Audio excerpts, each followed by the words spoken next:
அனைவருக்கும் வணக்கம். TNEA 2021 Tamil Nadu engineering admission சார்ந்து இன்றைக்கி நம்ம இந்த வீடியோவில் என்ன பார்க்க போகிறோம் அப்படின்னாக்க அட்மிஷன் ப்ராசஸ், அப்புறம் சர்டிஃபிகேட்ஸ், ஒரிஜினல் சர்டிஃபிகேட்ஸை ஹேண்ட் ஓவர் பண்ணுறது. இப்போ ஃபஸ்ட் ரவுண்டுக்கு ப்ரொவிஷனல் அலாட்மெண்ட் ஆர்டர் வந்துருச்சு.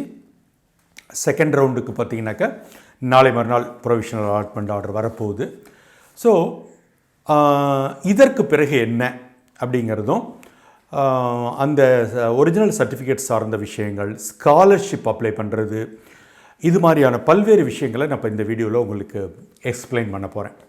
ஸோ நீங்கள் இப்போ ப்ரொவிஷனல் அலாட்மெண்ட் ஆர்டர் பண்ண உடனே அதை லெட்டர் டவுன்லோட் பண்ணுறீங்க. அந்த லெட்டரில் எல்லா விவரங்களும் உங்களுக்கு போட்டிருக்கு. எத்தனாம் தேதிக்குள்ளே நீங்கள் போயிட்டு ஒரிஜினல் டாக்குமெண்ட் சப்மிட் பண்ணணுங்கிறது ஃபஸ்ட் ரவுண்டை பொறுத்தவரை எனக்கு தெரிஞ்சு மேக்ஸிமம் 25th அக்டோபருங்கிற ஒரு டேட்டை போட்டிருக்காங்க. செகண்ட் ரவுண்டுக்கு இது மாறுபடும். இந்த ப்ரொசீஜர் என்ன அப்படின்னு கேட்டிங்கன்னா, அந்த குறிப்பிட்ட டேட்டுக்குள்ளே பேமெண்ட் ஃபீஸ் கட்டி ஒரிஜினல் டாக்குமெண்ட்ஸை சப்மிட் பண்ணும். இதுதான் ப்ரொசீஜர். பட் இந்த கோவிட் சூழ்நிலையில் கடந்தவர்கள்லாம் எப்படி பண்ணாங்கன்னாக்கா, பேமெண்ட்டை ஃபஸ்ட்டு பண்ணிவிடுங்க. நீங்கள் அதை ஆன்லைனில் கூட பண்ணிடலாம், காலேஜுக்கு வர வேண்டாம். என்றைக்கு காலேஜ் திறக்குதோ அன்னைக்கு நீங்கள் ஒரிஜினல் டாக்குமெண்ட்ஸை கொடுத்தா போதும், இதுக்குன்னு ஒரு தடவை வர தேவையில்லை அப்படிங்கிற மாதிரி ப்ரைவேட் காலேஜஸும், சிஏஜி, எம்ஐடி, எஸ்சிடெக் போன்றவர்களாம் ஒரு குறிப்பிட்ட தேதியை சொல்லி அன்னைக்கு டாக்குமெண்ட்ஸை சப்மிட் பண்ணால் போதும் அப்படின்னும் ரெண்டு விதமாக நடந்தது. ஸோ இந்த வருடமும் நீங்கள் என்ன பண்ணுங்கள், அந்தந்த இண்டிவிஜுவல் காலேஜில் ஃபோன் பண்ணி ப்ரொசீஜரை கேட்டுக்குங்க. நாங்கள் பேமெண்ட் ஆன்லைன்லேயே கட்டிட்டு பொறுமையாக சர்டிஃபிகேட்ஸ் கொடுத்துக்கலாமா, இல்லை இந்த டேட்டுக்குள்ளே ஒரிஜினல் டாக்குமெண்ட்ஸையும் கொடுக்கணுமா அப்படிங்கிறத கேட்டுக்குங்க. சரியா? இப்போ இந்த ஒரிஜினல் டாக்குமெண்ட்ஸ் என்னென்ன சப்மிட் பண்ணணும் அப்படின்னு சொல்லி பார்க்கும்போது, அதில் ஏதாவது இல்லைன்னா என்ன பண்ணலாம், சப்போஸ் டிலே ஆகுதுன்னு என்ன பண்ணலாம், இதெல்லாம் சொல்கிறதுக்கு தான் இந்த வீடியோ. செக்லிஸ்ட் அப்படின்னு சொல்லி பார்த்தீங்கன்னாக்கா, இந்த அலாட்மெண்ட் ஆர்டர் உங்களுக்கு நீங்கள் டவுன்லோட் பண்ணுறீங்க பாருங்கள், ப்ரொவிஷனல் அலாட்மெண்ட் ஆர்டர், அந்த ஆர்டர் இருக்கணும். அடுத்து பார்த்தீங்கன்னாக்கா, அது கீழேயே acknowledgement for the receipt of payment இருக்குது. அதாவது நீங்கள் இனிஷியல் டெபாசிட் கட்டுறீங்க பாருங்கள், எஸ்சி, எஸ்சிஏ, எஸ்டி இவங்க 1000 ரூபீஸும் மற்ற அனைவரும் 5000 ரூபீஸ் கட்டுறீங்க. இதுக்கு ஒரு அக்னாலஜ்மெண்ட் ஆஃப் ரெசிப்ட் இருக்குது. அது இந்த அலாட்மெண்ட் ஆர்டருக்கு கீழேயே செகண்ட் ஆஃபாக வந்துடுது. அந்த அக்னாலஜ்மெண்ட்டு மஸ்ட் கண்டிப்பாக எடுத்துகிட்டு போகணும். இதை தவிர சர்டிஃபிகேட்ஸ் என்னென்ன அப்படின்னு பார்த்தீங்கன்னாக்கா, உங்களோட 10th standard original mark sheet. சரியா? அதற்கு பிறகு 12th ஸ்டாண்டர்டோட மார்க் ஷீட். 12th ஸ்டாண்டர்டோட மார்க் ஷீட்னு சொல்லும்போது சிபிஎஸ்சிக்கு 12th ஸ்டாண்டர்ட் மார்க் ஷீட் மட்டும் போதும். தமிழ்நாடு ஸ்டேட் போர்டில் இருக்கவங்களுக்கு 11th மார்க் ஷீட்டும் வேணும், 12th மார்க் ஷீட்டும் வேணும். சரியா? இப்போது ஒருவருக்கு முன்னால் 2 சேர்த்து கூட கொடுத்துருந்தாங்க, இப்போ எப்படி இருக்குன்னு தெரில. அந்த 11th 12th ரெண்டுமே அது வேணும். அப்புறம் transfer certificate and contact certificate from the institution last study. இதை ஏன் ஸ்கூல்னு போடாமல் இன்ஸ்டிடியூஷன் லாஸ்ட் ஸ்டடின்னு போட்டிருக்காங்கிற விவரத்தை இப்போ நான் உங்களுக்கு சொல்கிறேன். ஒரு காலத்தில் பார்த்தீங்கன்னாக்கா டிசி தனி, கான்டக்ட் சர்டிஃபிகேட் தனி. அதாவது ட்ரான்ஸ்ஃபர் சர்டிஃபிகேட்டில் உங்களை பற்றின எல்லா விவரமும் இருக்கும். தனியாக கான்டக்ட் சர்டிஃபிகேட்னு போட்டு உங்களோட கேரக்டர் குட்டு, சாட்டிஸ்ஃபேக்டரின்னு போட்டு ஒரு சர்டிஃபிகேட் இருக்கும். இப்போ என்ன பண்ணிட்டாங்க, அதை மெர்ஜ் பண்ணிட்டாங்க. அதாவது இந்த டிசிலே ஒரு காலத்தில் கான்டக்ட் அப்படின்னு உங்களுடைய நடத்தை பற்றி ஒரு வேர்டு போட்டு சாட்டிஸ்ஃபேக்டரி, குட்டு ஏதாவது ஒன்று போடுற மாதிரி. ஸோ இப்போ டிசியும் கண்டக்ட் சர்டிஃபிகேட்டும் ரெண்டும் பெரும்பாலும் ஒன்று தான். ஸோ அது நீங்கள் ஆல்ரெடி வாங்கியிருப்பீங்க உங்கள் ஸ்கூலில். இதில் ஏன் ஃப்ரம் த இன்ஸ்டிடியூஷன் லாஸ்ட் ஸ்டடின்னு போட்டிருக்காங்கன்னு கேட்டிங்கன்னா, இப்போ 2-3 வகைராக்கள் இருக்குது. போன வருஷம் முடித்தவங்களாம் இருப்பாங்க, டக்குன்னு போய் வேறு ஏதாவது ஒரு காலேஜில் சேர்ந்துருப்பாங்க, ஆர்ட்ஸ் அண்ட் சயின்ஸ்லையோ வேறு எதுலையோ சேர்ந்துட்டு அது பிடிக்காமல் டிஸ்கன்யூ பண்ணிவிட்டு இந்த வருஷம் கவுன்சிலிங்கில் கலந்து இன்ஜினியரிங் எடுத்திருப்பாங்க. அப்போ இவங்ககிட்ட ஸ்கூல் டிசி இருக்காது. கடைசியாக எந்த இன்ஸ்டிடியூஷனில் படித்தாங்களோ அந்த இன்ஸ்டிடியூஷனோட டிசி தான் இருக்கும். ஒன்று. ரெண்டாவது இந்த வருஷமே கூட இந்த இன்ஜினியரிங் அட்மிஷன் வரைக்கும் நம்ம ரிஸ்க் எடுக்க வேண்டாம் அப்படின்னு ஆல்ரெடி போய் ஆர்ட்ஸ் அண்ட் சயின்ஸில் பிஎஸ்சி கோர்ஸ் சேர்ந்தவர்கள் இருக்கலாம். அவர்கள் இதில் நல்ல சீட்டு கிடச்சோடனே இப்போ அந்த பிஎஸ்சியை விட்டுட்டு வரும்போது கடைசியாக எந்த காலேஜில் படித்தாங்களோ அங்கே டிஸ்கன்யூ பண்ணுறாங்க பாருங்கள், அவங்களோட டிசி தான் இருக்குமே தவிர ஸ்கூலோட +2 டிசி இருக்காது. ஸோ அதனால தான் த இன்ஸ்டிடியூஷன் லாஸ்ட் ஸ்டடிங்கிற வார்த்தையை அவங்க பயன்படுத்தியிருக்காங்க. So transfer certificate and conduct certificate ரெண்டும் ஒன்று. இதை தவிர மெடிக்கல் ஃபிட்னஸ் சர்டிஃபிகேட், இதில் தான் நிறைய பேர் குழப்பமாகி இது என்ன சார் பண்ணணும், ஒன்றுமே பயப்படாதீங்க. இது ஒரு ஃபார்மாலிட்டி. நீங்கள் உங்களோட ரெகுலர் டாக்டர்கிட்ட போய் வாங்கலாம், இல்லை பக்கத்தில் ஏதாவது கவர்மெண்ட் ஹாஸ்பிட்டல் இருந்துன்னா அந்த டாக்டர்கிட்ட வாங்கலாம். அது ஒன்றுமே இல்லை. இந்த கோர்ஸ் படிக்கிறதுக்கு நீங்கள் ஃபிட்டானவர், அதாவது அதில் ஒன்றும் பெரிய பயப்படுற அளவுக்கு எதுவும் இருக்காது. உங்களோட ஹைட்டு, வெயிட்டு, உங்களோட ஐசைட்டு, இது மாதிரி உங்களுடைய அடிப்படை உடல் தகுதிகளை போட்டு he or she is fit to join the engineering course அப்படின்னு கொடுப்பாங்க. It's a formality. பட் இந்த மெடிக்கல் ஃபிட்னஸ் சர்டிஃபிகேட்டுங்கிறது ஒரு காலத்தில் பார்த்திங்கன்னா நேரடி கவுன்சிலிங் நடக்கும்போது அண்ணா யூனிவர்சிட்டி வளாகத்திலே பக்கத்தில் ஒரு இது இருக்கும், ஹெல்த் சென்டர் இருக்கும். அங்கே போய் 100 rupees கொடுத்தோம்னா அவங்க எல்லா மெஷர்மெண்ட்டும் எடுத்து அங்கேயே அந்த சர்டிஃபிகேட்டை கொடுத்துருவாங்க. அவ்வளோ சாதாரணமாக நடக்கிற ஒரு விஷயம். இப்போ நீங்கள் வெளியில் வந்து இதை வாங்கிட்டு வரணும். பட் அது ஒன்றும் பெரிய விஷயம் இல்லை. நீங்கள் எந்த டாக்டர்கிட்ட போய் கேட்டிங்கனாலும் அவங்களே ஸ்டாண்டர்ட் ஃபார்மேட்டில் லெட்டர் ஹெட்டில் போட்டு கொடுத்துருவாங்க. ஸோ மெடிக்கல் ஃபிட்னஸ் சர்டிஃபிகேட் ஒன்று மஸ்ட். ஆனால் இது கண்டிப்பாக. இதற்கு அடுத்த நிலையில் கம்யூனிட்டி சர்டிஃபிகேட் யார் யாருக்கு, ஓசி கேட்டகரியை தவிர மற்ற எல்லாருக்கும் தேவை. இதில் நிறைய பேர் என்கிட்ட டவுட்ஸ் கேட்டுட்டு இருக்காங்க. என்ன டவுட்ஸ் கேட்குறாங்கன்னா, சார் டிஜிட்டல் மஸ்ட்டா, இல்லை நான் கார்டு வச்சுருக்கேன் ஓகேயா அப்படின்னு இதை மாற்றி மாற்றி கேட்டுட்ருக்காங்க. இதற்கு முன்பு எப்படி வந்துச்சுன்னா, கம்யூனிட்டி சர்டிஃபிகேட் பர்மனண்ட் கார்டுன்னு ஒரு திக்கான ஒரு அட்டை வரும். அந்த அட்டையில் தான் வந்துக்கிட்டு இருந்துச்சு. அது வச்சிருந்தால் எந்த தப்பும் இல்லை, அதுவே ஏற்றுக்கொள்ளப்படும். அப்படி இல்லைனாக்க இப்போ வரதெல்லாம் பார்த்திங்கன்னா டிஜிட்டலில் வந்துடுது. ஸோ சிக்னேச்சரோட டிஜிட்டல். ஸோ அதில் ஒரிஜினல் டூப்ளிகேட்லாம் ஒன்றுமே கிடையாது. அப்படியே ஸ்கேன் பண்ணிக்கலாம். கியூஆர் கோடெலாம் கூட இருக்கும் வந்து. ஸோ டிஜிட்டல் இருந்துச்சுன்னா டிஜிட்டல், இல்லையா அந்த பர்மனெண்ட் கார்டு இருந்துன்னா அது போதுமானது. பட் என்னுடைய சின்சியர் ரெக்கமெண்டேஷன் ஒரு டிஜிட்டல் அப்ளை பண்ணி வாங்கி வச்சுங்க. ஏன்னா அது கன்வீனியன்ட். ஃபோன்லேயே வச்சுக்கலாம், எங்கே வேணாலும் எடுத்துகிட்டு போகலாம், எங்கே இருந்து வேணாலும் யூஸ் பண்ணலாம். ஸோ ஒரு டிஜிட்டலுக்கு அப்ளை பண்ணி வச்சுங்க, அது உடனடியாக கிடைச்சிரும். இல்லையா உங்கள் கையில் இருக்க பர்மனெண்ட் கார்டை கொடுத்தா போதுமானது. இதற்கு அடுத்து நேட்டிவிட்டி சர்டிஃபிகேட். இது எல்லாருக்கும் ரெலவெண்ட் கிடையாது. உங்களுடைய 8th to 12th 8, 9, 10, 11, 12 ஏதாவது ஒரு கிளாஸோ மோர் தென் 1 கிளாஸோ தமிழ்நாடுல இல்லாமல் வேறு ஸ்டேட்டில் போய் படிச்சிருந்து நீங்கள் தமிழ்நாடு நேட்டிவாக இருந்தால் நேட்டிவிட்டி சர்டிஃபிகேட் அது. அதற்கு பிறகு பார்த்தீங்கன்னா ஃபஸ்ட் கிராஜுவேட் சர்டிஃபிகேட். இதுக்கும் எல்லாருக்கும் ரெலவெண்ட் இல்லை. யார் முதல் தலைமுறை பெற்றதாரியோ அவங்க வச்சுருப்பீங்க.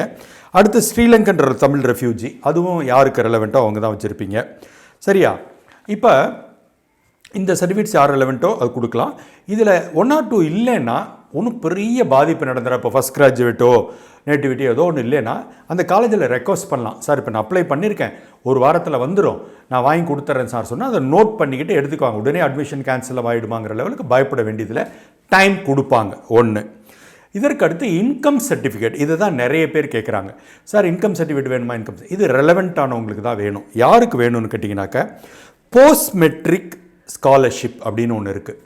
இது வந்து எஸ்சி அருந்ததியர் எஸ்டி, இதுக்கு வந்து தமிழ்நாடு கவர்மெண்ட்டோட ஆதி திராவிடர் நலத்துறை கொடுக்குற ஸ்காலர்ஷிப்பு.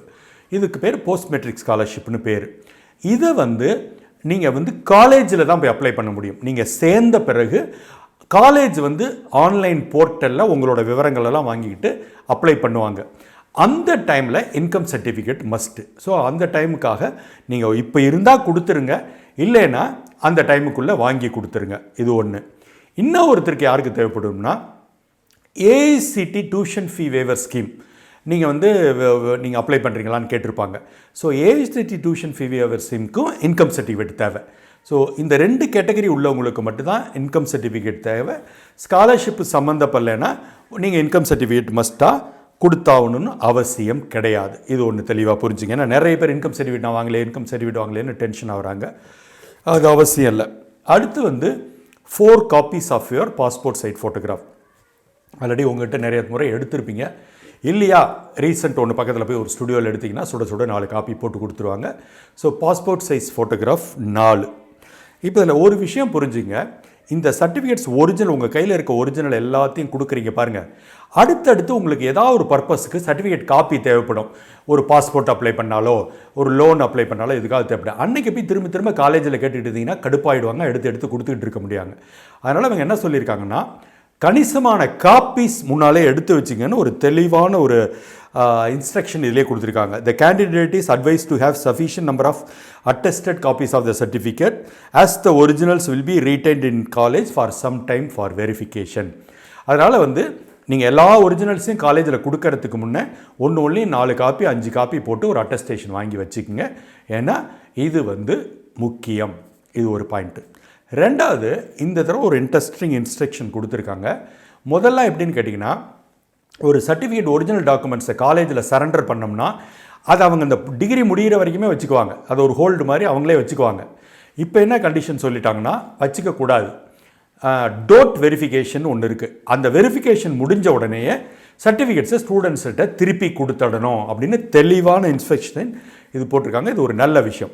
இந்த டோட் வெரிஃபிகேஷனுங்கிறதா என்னான்னு சொல்லிடுறேன். இப்போ நீங்கள் அட்மிஷன் வாங்கிட்டீங்கிறது உங்கள் அட்மிஷன் கேரண்டீடு கிடையாது.